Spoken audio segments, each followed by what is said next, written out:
Assalamualaikum warahmatullahi wabarakatuh. Waalaikumsalam warahmatullahi wabarakatuh. Selamat sore Medan. Oke, seperti biasanya saya Mauliza Tulfa dan juga rekan seperjuangan saya Tazli Muhammad akan membawakan 3 berita menarik hari ini yang akan kita bahas lebih detailnya lagi ya Bang, update beritanya seperti biasanya.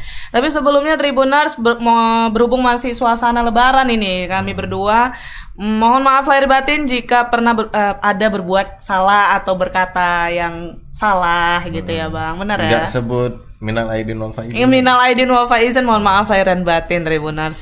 Salah aja pokoknya aku sama Abang ini dah. Oke, kalau gitu kita langsung aja nih Bang. Langsung aja. Karena ini termasuk hot topic juga ya. Jadi seorang ayah nih Bang di Kota Siantar Kebetulan satu profesi merupakan wartawan harian Analisa Medan. Jadi beliau merasa sangat terpukul mengetahui bahwa anak kesayangannya yang bernama David Sialagan tewas dibunuh saat menimba ilmu di Institut Seni Indonesia atau ISI Yogyakarta. Jadi menurut informasi yang didapat tuh David Sialagan yang merupakan mahasiswa ISI Yogyakarta itu dibunuh hari Minggu tanggal 8 Mei 2022 sekitar jam 4 pagi gitu Bang.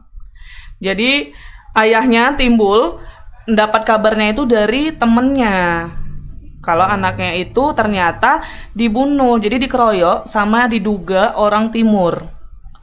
Sayang banget kan Bang. Jadi udah berusia lebaran juga padahal kan. Jadi dikeroyok. Pertama katanya dari cerita yang didapat nih dia dikeroyok dulu terus ditikam sampai mendapatkan 4 lubang di badannya. Tapi persoalannya kenapa bisa seperti itu? Belum diketahui. Bahkan ayahnya sendiri pun ketika diwawancarai sama wartawan kita nih belum mendapatkan informasi lebih lanjutnya karena di Yogyakarta sendiri lagi di proses autopsi ya. Di autopsi tapi visum luar sih requestnya. Jadi polisi di sana tuh memberikan 2 opsi, mau di autopsi atau di visum luar. Terus ayah korban memilih visum luar saja karena kan udah ketahuan juga kata ayahnya kalau itu memang bekas ditusuk 4 tusukan. Jadi mengenai info pemulangan jenazahnya kapan nih kira-kira?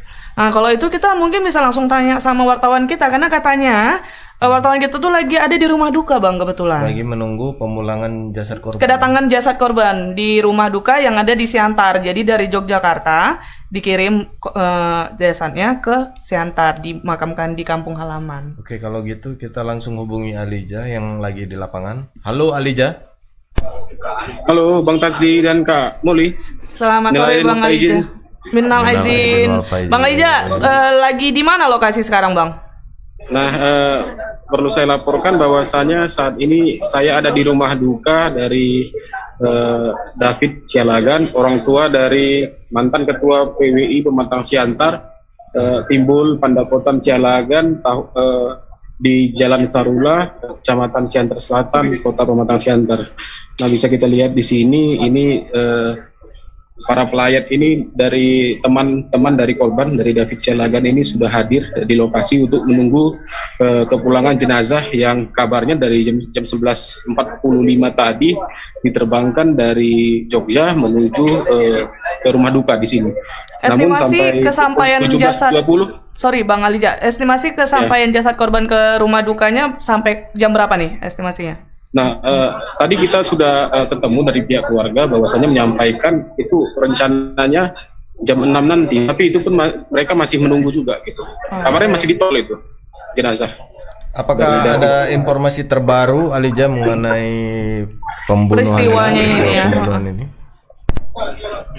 Nah, tadi saya wawancara dengan pihak orang tua dari David itu orang tuanya Bapak Timbul menyampaikan kepolisian yang sudah berkomunikasi dengannya menyampaikan all out dalam kasus ini dan akan menjadi atensi pihak kepolisian untuk menemukan titik terang siapa pelaku pembunuh David. Begitu Bang Tazli. Kalau menurut penuturan dari orang tua, apakah anaknya ini pernah mengadukan ada persoalan dengan orang atau apa gitu, gimana? Ada nggak? Nah, David sendiri di mata sang ayah, karena ini orang ibunya juga sudah meninggal 4 tahun yang lalu. Jadi David ini ke orang tuanya itu nggak pernah cerita punya keluhan. Dia orangnya bergaul gitu. Dan di kampus itu dia basicnya itu perkusi. bermain di alat pukul gitu kan Bang. Nah kemudian dia juga pernah mengisi kegiatan event festival daya sedunia di Jawa waktu itu Bang. Jadi sosoknya ini bergaul dan nggak pernah mengeluh punya konflik atau punya masalah dengan orang lain. Begitu Bang Tasli dan Kak Muni. Baik Bang Alija, ini di berita juga dibilang bahwa korban tak hanya David, tapi ada teman juga dari David yang menjadi korban. Apakah benar Bang Alija? Nah ya, korban lainnya itu teman David berinisial T. Nah itu warga dari Bangka Belitung. Nah kita juga belum mendapat informasi ya, karena kasus ini terjadinya di Sleman, di Kabupaten, di Provinsi Yogyakarta. Kita juga menunggu dari Polda DIY untuk mengungkap kasus ini. Begitu Kak Muli dan Bang Tazli. Baik, berarti saat ini untuk pihak keluarga masih menunggu kedatangan dari korban sendiri ya? Belum tahu pasti kapan korban bakal sampai, begitu ya Bang Alija?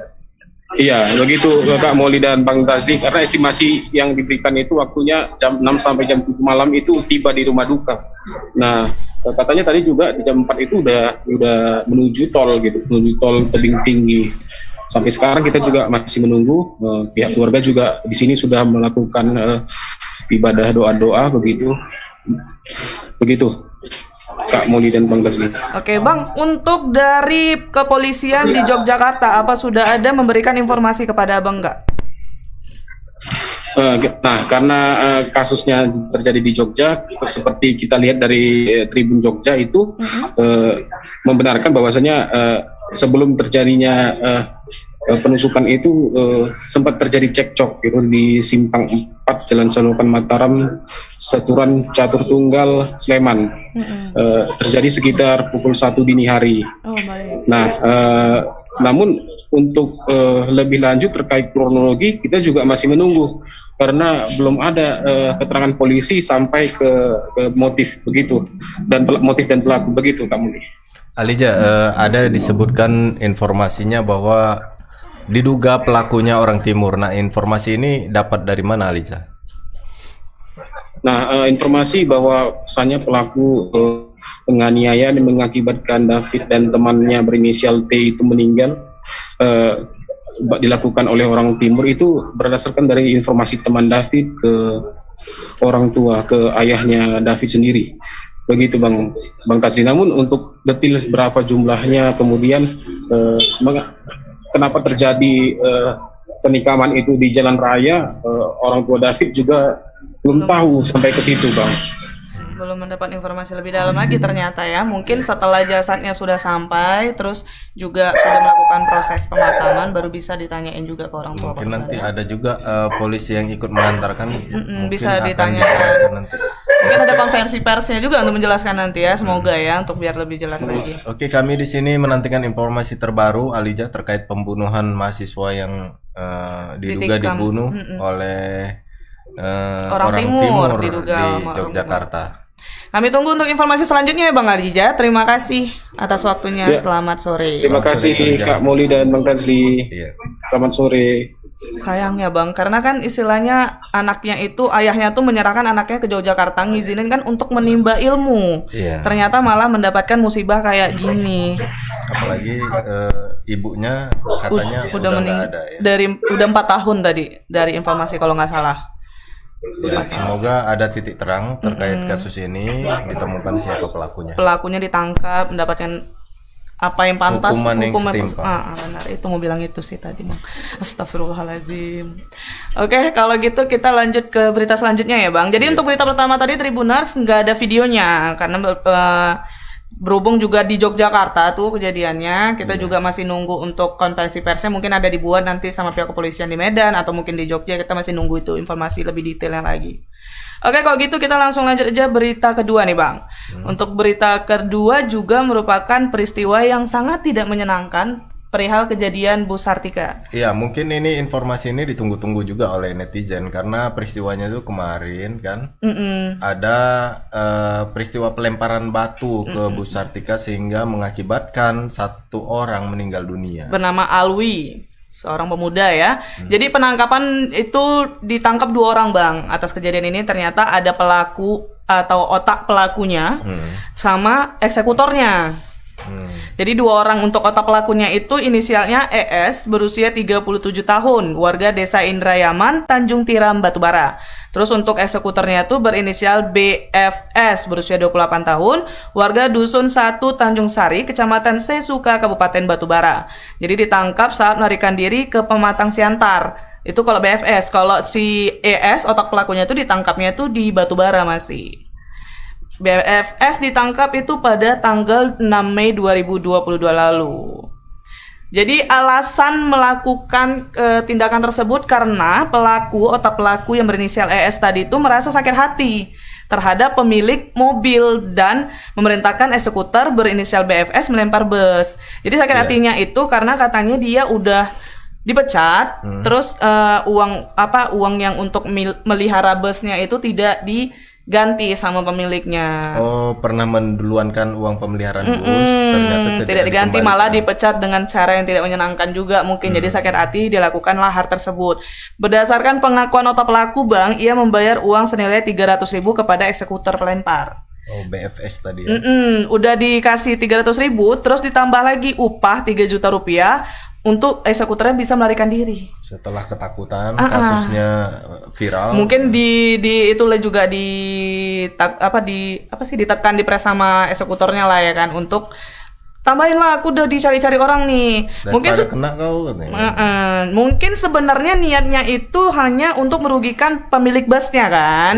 Ternyata malah memakan korban, Bang. Tindakannya membahayakan. Benar. Karena bus lagi jalan dilempar batu kan, itu efeknya itu keras dia. Kecuali tadi busnya ada kerangka besinya itu kan, banyak juga kan bus yang kayak gitu yang ada besi-besi jerjanya gitu. Pernah lihat itu pesawat yang hancur gara-gara bertubrukan dengan burung. Kalau dipikir-pikir kan burung seberapa keras ya batu ya kan.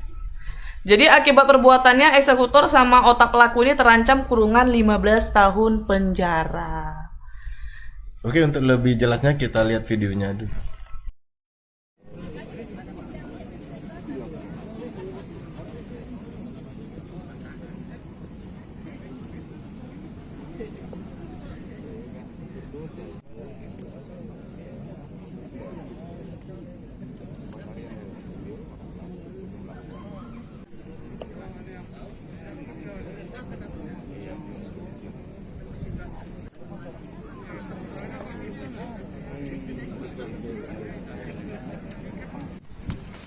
Ini handphonenya diberikan.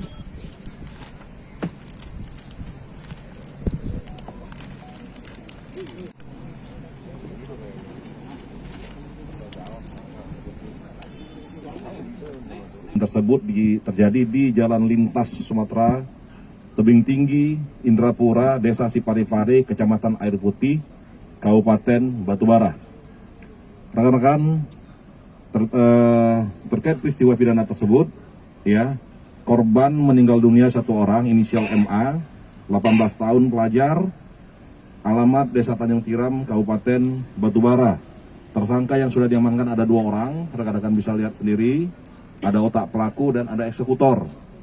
Kemudian barang bukti yang sudah diamankan bisa disaksikan, ada handphone, kemudian batu yang digunakan untuk melakukan pelemparan, kemudian bus yang sudah diamankan ada di Polres Batubara, sepeda motor yang digunakan oleh eksekutor, kemudian ATM Mandiri, di mana telah melakukan eksekutor atau otak pelaku mentransfer jumlah uang sebagai upah. Namun karena perkara tersebut menjadi viral dan korban meninggal dunia, sehingga otak pelaku mengirimi kembali sejumlah uang lebih kurang 3 juta rupiah untuk digunakan sebagai modal pelarian. Kemudian rekan-rekan, motif dari tindakan tersebut karena sakit hati, karena eksekutor tersebut adalah salah satu supir dari angkutan umum tersebut, kemudian dipecat pada saat sakit hati sehingga melakukan aksi pada tanggal 29 April yang sebelumnya sudah direncanakan terlebih dahulu. Secara singkat telah saya sampaikan, mungkin ada yang mau disampaikan atau ditanyakan. Inisial 2 pelaku ini, Pak? Kedua pelaku inisial ES 37 tahun, Desa Indrayaman, Tanjung Tiram, Kabupaten Labuan Batu, itu sebagai otak pelaku. Kabupaten Batubara sebagai otak pelaku menyusun merencanakan aksi, kemudian meminta tersangka BFS untuk melaksanakan aksi pada hari dan TKP yang telah disepakati. Kemudian tersangka kedua adalah inisial BFS, 28 tahun, supir, Dusun 1, Tanjung Sari, Kecamatan Sesuka, Kabupaten Batubara. Yang bersangkutan merupakan eksekutor tunggal yang melakukan pelemparan batu terhadap angkutan umum tersebut.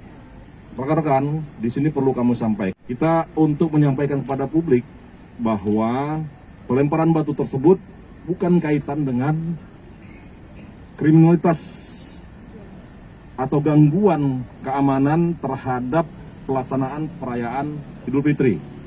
Jadi serta-merta kasus tersebut motifnya adalah dendam sakit hati karena otak pelaku pernah bekerja sebagai supir di angkutan umum tersebut. Begitu rekan-rekan. Mungkin ada yang mau tanyakan lagi? Ini sasarannya supirnya atau hanya mobilnya, Pak? Awalnya adalah hanya untuk memberikan teror, memecahkan kaca mobil dengan menggunakan batu. Itu awalnya. Dengan pembayaran Rp300.000. Namun setelah kejadian viral, meninggal dunia, akhirnya ada tambahan uang yang diminta oleh pelaku eksekutor. Kemudian sasaran tersebut acak, karena yang disasar hanyalah kaca mobil kendaraan umum tersebut. Ada lagi? Pak, ini kapan ditangkap dan di mana, Pak? Satu tersangka inisial ES diamankan di wilayah Batubara. Kemudian tersangka BFS diamankan di wilayah Kota Siantar pada saat pelarian. Dilakukan penangkapan 2 hari yang lalu. Berarti hari Jumat diamankan, Jumat malam diamankan oleh anggota. Tuh, dia. Itu tadi pemaparan dari Pak Tatan Dirsan Atmaja. Sama Pak Hadi. Your idol. Your idol, my idol Pak Hadi. Semoga Pak Hadi dengar. Kok gitu? Oke, kalau gitu langsung aja kita tanyain ke Bang Freddy kali ya, Bang. Iya. Banyak kali yang aku tanya ini soalnya. Gerem kali aku. Halo Bang Freddy. Halo Freddy. Ya, halo, Molly, Bang Fadli. Bang, aku mau nanya nih Bang. Jadi kan tadi diceritakan bahwasannya tersangka ini melakukan tindakannya itu karena sakit hati sama pemilik busnya. Untuk abang sendiri, apakah udah ada menanyakan ke pemilik bus perihal keterangan yang diberikan sama tersangka, apakah benar atau tidak, Bang Freddy? Oh, belum ada sejauh ini belum ada menanyakan ke pemilik bus karena saya juga berada di Medan dan lokasi di Batubara, begitu Molly. Oh, pemilik busnya berada di Medan lokasinya? Saya yang ada di Medan. Kalau busnya kan itu berada di Batubara kan loketnya. Oh, terbalik. Awak, astagfirullahaladzim. Oke Bang, gimana Bang? Udah gimana nih proses yang apa sih Bang? Dilalui untuk kejadian ini Bang? Udah sampai mana aja? Ya, jadi polisi menangkap 2 orang tersangka ya untuk kasus pelemparan bus Sartika yang menyebabkan 1 orang penumpangnya itu meninggal dunia, dan kejadian ini terjadi pada tanggal 29 lalu, di mana saat itu korban itu dari Batubara mau pulang kampung atau mudik ke Aceh. Nah, di perjalanan rupanya bus yang dia tumpangi itu dilempar batu oleh salah satu tersangka yang berada di situ dan mengenai korban yang pada saat itu duduk di kursi depan ya. Jadi di kursi depan itu ada 3 orang. Nah, korban ini berada di tengah dan mengenai kepalanya. Nah, korban ini juga sempat dirawat selama kurang lebih 5-6 hari dan akhirnya meninggal dunia begitu. Nah, berdasarkan dari pengakuan para tersangka ini, jadi tersangkanya ada 2, satu itu merupakan eksekutor satu eksekutor dan satu merupakan otak pelaku. Jadi si otak pelaku ini merupakan mantan sopir dari bus Sartika tersebut. Dia mengaku sakit hati lantaran dipecat, dan juga setelah dipecat, uang yang pernah dia keluarkan untuk membetuli mobil tersebut sekitar 5 juta itu tidak diganti seutuhnya, begitu, hanya sekitar 1 juta atau berapa gitu.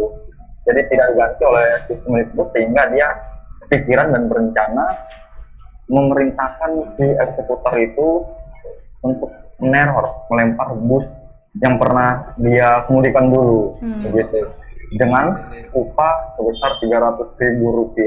Jadi awalnya itu adalah untuk melakukan teror, bukan untuk membunuh, begitu. Nah, ketika kejadian itu, si eksekutor ini kemudian kan viral itu, dia minta uang tambahan pada tersangka yang baju orange yang agak gempal, itu tambahan sekitar 3 juta untuk uang melarikan diri. Namun si eksekutor ini akhirnya tertangkap di Pematang Siantar dan ditembak oleh polisi yang menyebut bahwa dia sempat melawan saat ditangkap gitu Molu. Oh, baik. Freddy, kalau untuk eksekutornya ini profesi sehari-harinya apa ini?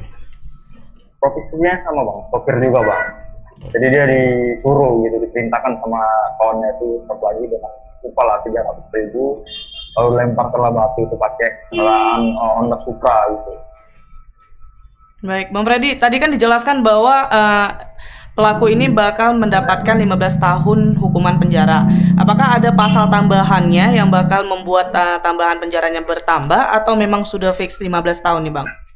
Ya, jadi sesuai keterangan polisi, tadi polisi mengatakan bahwa 15 tahun penjara karena juga itu merupakan aksi yang direncanakan ya, begitu. Jadi jauh sebelum pelemparannya itu, si otak pelakunya sudah merencanakan seperti apa dan pelemparannya menggunakan apa gitu. Jadi mereka dikenakan pasal itu dan terancam 15 tahun penjara, begitu.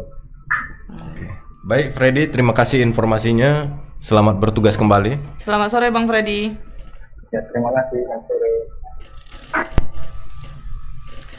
Sangat disayangkan ya Bang, jadi 15 tahun. Padahal kan niatnya cuma neror tuh, cuman Dendam karena berujung maut.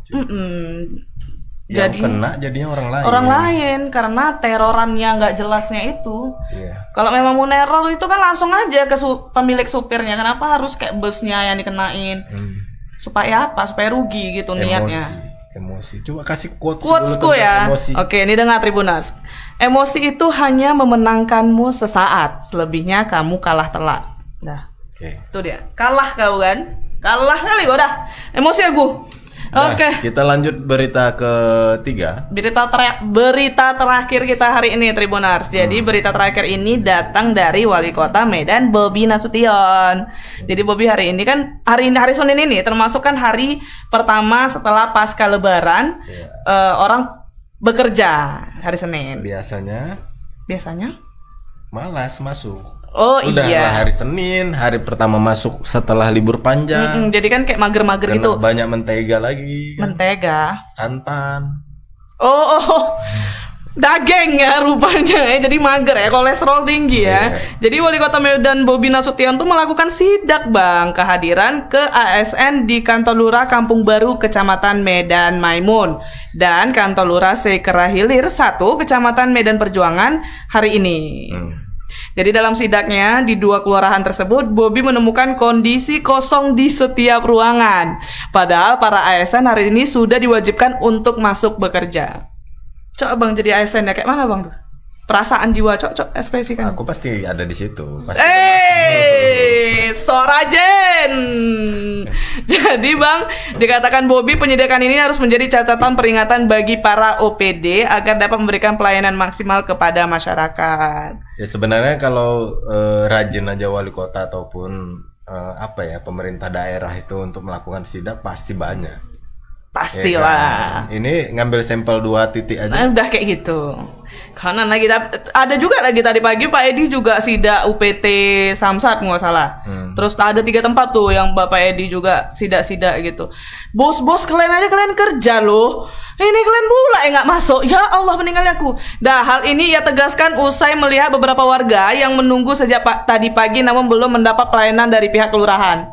Jadi teringat aku Bang, ada satu kawanku memang gak nyambung sih, tapi dia tadi pergi mau buat SIM, perpanjangan SIM ke 3 tempat dia, 3 yang gak ada. Kasian kan Di wilayah mana itu? Yang SIM keliling itu belum buka Medan, katanya. Medan ya? Jadi ada SIM keliling itu belum buka, satu lagi di mana, satu lagi full. Terakhir dia ngopi katanya. Ya, Semoga Pak Kapolda dengar ini ya kan. Apakah memang aturannya belum buka atau memang sudah buka tapi kok belum ada? Gitu. Jadi lanjut lagi ya berita yang tadi ya. Sementara itu saat disinggung mengenai sanksi, Bobi enggan menyebutkan di depan umum lantaran dirinya masih bersama Lurah Sekera Hilir 1. Kan kita padahal kepengen tahu ya kan sanksinya apa. Jadi sebelum sidak ke kantor Lurah, Bobi juga melakukan sidak di Puskesmas Teladan di Jalan SM Raja, dan berdasarkan pemantauan Bobi, layanan di Puskesmas sudah berjalan sesuai prosedur. Alhamdulillah kali itu. Alhamdulillah. Molly tahu nggak kenapa hal ini terjadi setiap tahunnya? Kenapa? Karena sanksinya kurang keras berarti. Iya kan? Ayo Pak Bobi kerasin. Contoh lah sanksi yang paling keras menurut Abang untuk ASN apa untuk yang tidak melakukan prosedur secara tepat? Akurat. Ada apa? misalnya penundaan kenaikan Gaji. jabatan. Oke. Misalnya. Itu udah keras sekali. Potong gaji 3 bulan gitu. Atau ada surat peringatan 1, 2, 3 ini 1. Kalau udah 3 penundaan pangkat. Pasti ada sih Bang kalau SP itu. Mau yakin. Cuman itu pasti ada lagi aspek yang membuat SP itu jadi hilang. Oh. Gitu sih ya. Nggak tahu lah ya. Ya Allah, nggak tahu Sulap juga ya? kita. Gak sulap juga. Untung aku bukan PNS. Jadi kalau misalnya Abang ASN-nya terus Abang hari ini masuk tetap bakal masuk ya? Lagian aku nggak pengen jadi ASN kok. Oh ya siap. Jadi kita ada kawan kita nih yang baru jadi ASN. Ya biar aja dia. Jadi ya kan, kupikirin ya kan, kalau misalnya Bang aku ASN nih, contoh ya aku ASN, terus aku lagi di luar kota, karena kawan-kawanku nggak masuk juga lah aku, tapi aku di luar kota. Datanglah di sidak aku sama Pak Bobi nih ya kan. Idon kali jantung gue nggak tenang kali aku. Iya, Pulang aku hari itu juga. Hambar semua. Lagi liburan pun nggak ada rasanya. Nggak ada lagi. hati. Makanya kalian schedule untuk jalan-jalan itu kalian bah. Ibu-ibu, bapak-bapak ASN yang terhormat, kalau schedule jalan-jalan tuh dibuat gitu. Jangan melenceng kemana-mana. Kalau jadwalnya masuk gitu loh. Gerem kali aku udah. Ada videonya Bang? Agak barbar aku ngomong. Udah kita tonton aja dulu videonya.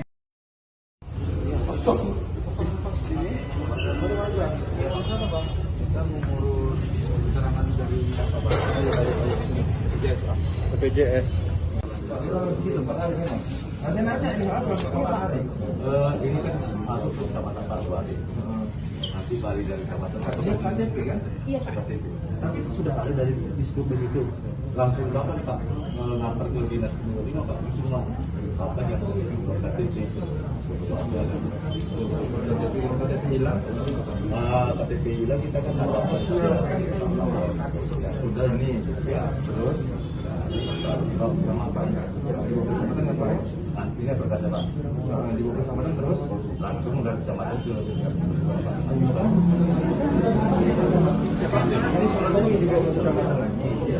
terus 7 hari kerja Pak biasanya langsung enggak di bawah kecamatan apa? Berkas Pak. Iya, di kecamatan direkap Pak. Nanti kita bakal langsung ke dinas pendidikan verifikan proses pencetakan Pak. Itu berapa lama? Biasanya operasi itu paling lama Pak 7 hari paling lama. Berapa lama siapnya untuk tahu Bu?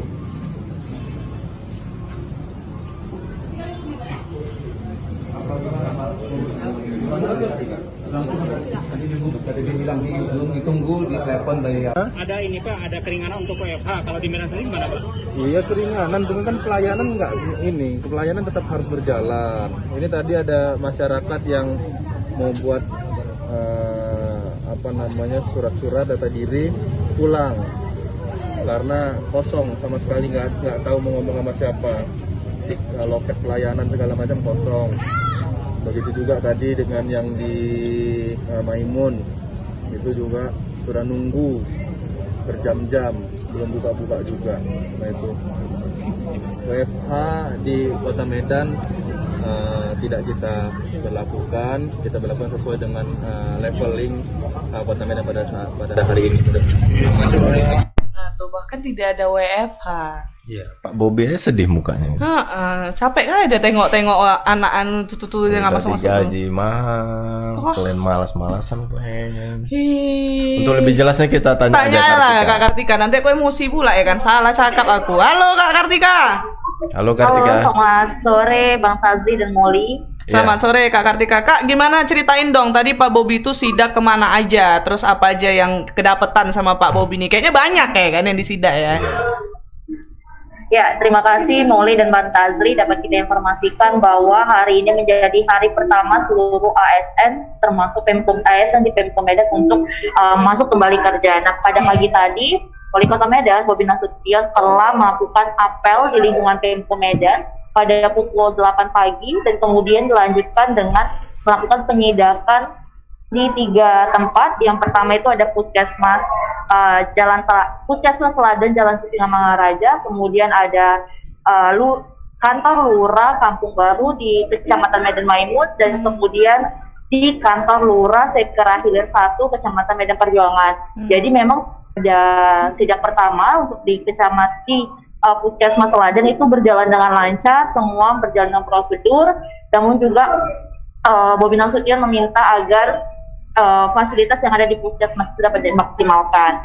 Kemudian untuk di 2 kelurahan, yaitu Kelurahan Kampung Baru dan Kelurahan Sekera Hilir 1, ini ditemukan Pak Molly dan Pak Fazli bahwa hampir seluruh ASN di 2 kelurahan ini tidak berada di tempat ketika Bobi Nasution sedang melakukan sidang. Nah, untuk di kantor Lurah Kampung Baru ini, Lurah Kampung Baru datang ketika ditelepon oleh staf pegawai yang sudah disidak oleh Wali Kota Medan Bobi Nasution. Jadi ketika Bobi datang di kantor Lurah itu, mulai dari ruangan kantor Lurah, kemudian juga ruangan administrasi itu semua kosong.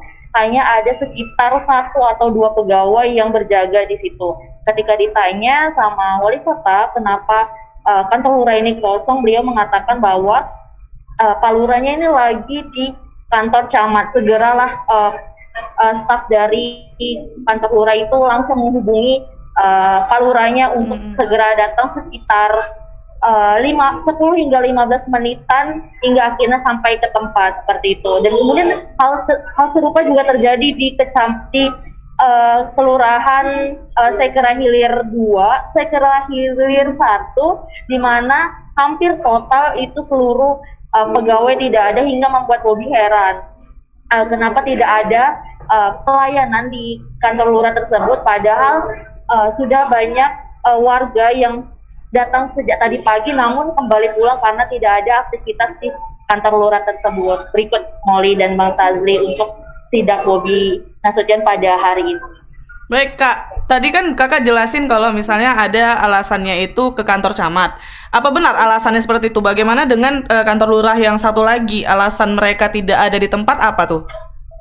Ya, kalau untuk di Kampung Baru, alasan dari kenapa Lurah di Kampung Baru tidak ada karena ada rapat di kantor camat. Nah, itu juga dibuktikan dengan hadirnya Camat Medan Maimun yang turut mendampingi Lurah Kampung Baru untuk menghadap Bobi di kantor Lurah tersebut. Nah, untuk di kantor Lurah Sekera Hilir 1, itu alasannya kenapa banyak ASN tidak datang, termasuk lurahnya, lantaran ada kegiatan halal bihalal. Hal itu yang sempat juga membuat Bobi heran, karena memang untuk halal bihalal itu sudah diberikan waktu selama 1 minggu. Kenapa pada hari pertama masuk kerja tetap digunakan seperti itu? Molly dan Mas Fazli. Alasannya aneh ya, halal bihalal loh.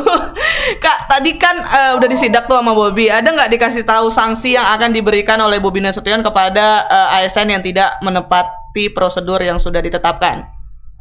Ya, tadi juga kita sudah tanya sanksi yang akan diberikan dari Bobi Nasution kepada para ASN yang melanggar jam kerja. Namun pada saat itu Wali Kota Medan enggan untuk memberitahu alasan, maksud saya sanksi yang diberikan. Namun biasanya sanksi yang diberikan itu berupa sanksi administrasi, surat peringatan seperti itu, Molly.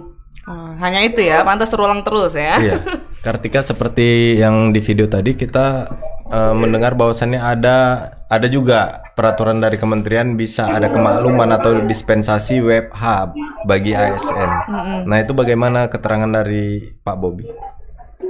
Ya, Bang Tazli, dapat kita informasikan bahwa untuk di lingkungan ASN di Pemko Medan itu tidak berlaku untuk WFA, Bang, karena memang dijelaskan oleh Bobby bahwa alasan tidak diberlakukan WFA itu untuk memperlancar kegiatan layanan administrasi untuk mempermudah masyarakat seperti itu, Bang. Jadi memang untuk keringanan WFH ini belum berlaku di Kota Medan karena memang untuk tingkat level PPKM di Kota Medan juga sangat rendah sehingga masih memungkinkan untuk seluruh ASN di Pemko Medan ini melakukan work home office. Nah, itu ya.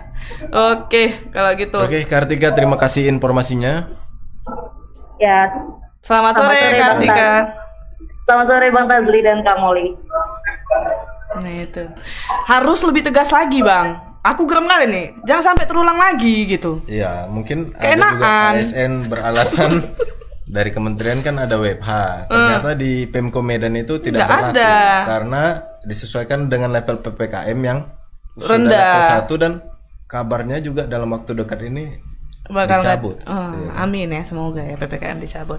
Ada nih yang komen satu, pala juga aku rasa dia kan kayak awak, astagfirullahaladzim ya Allah. Namanya Bang Akhir. Pecat aja lah, udah banyak keenaan mereka katanya. Sama deh, ngamuk dia sama aku. Sama itu Bang Akhir. Tapi ya semoga berubahlah ASN-nya, mendapatkan kesadaran, menjadi lebih baik lagi untuk melayani masyarakat, ya enggak sih? Karena selain dapat uang, dapat pahala juga kalau kita melayani masyarakat.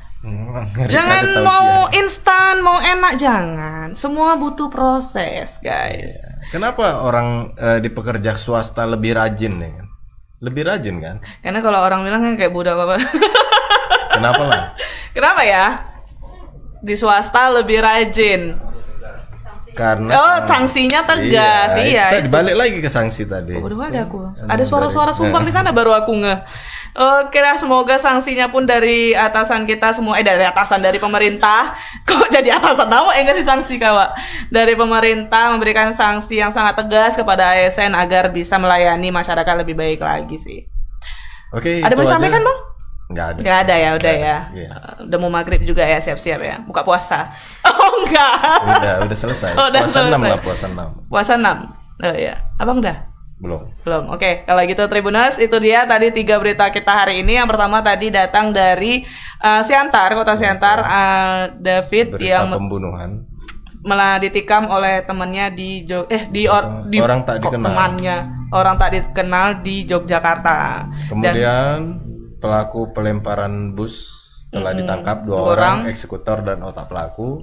Yang berita ketiga tentang sidak Bobi Nasution ke 3 tempat perihal ASN yang masuk kerja hari ini. Ya, tonton terus Selamat Sore Medan dari Senin sampai Jumat pukul 17 WIB. Dan ikuti terus kami di sosial media kita.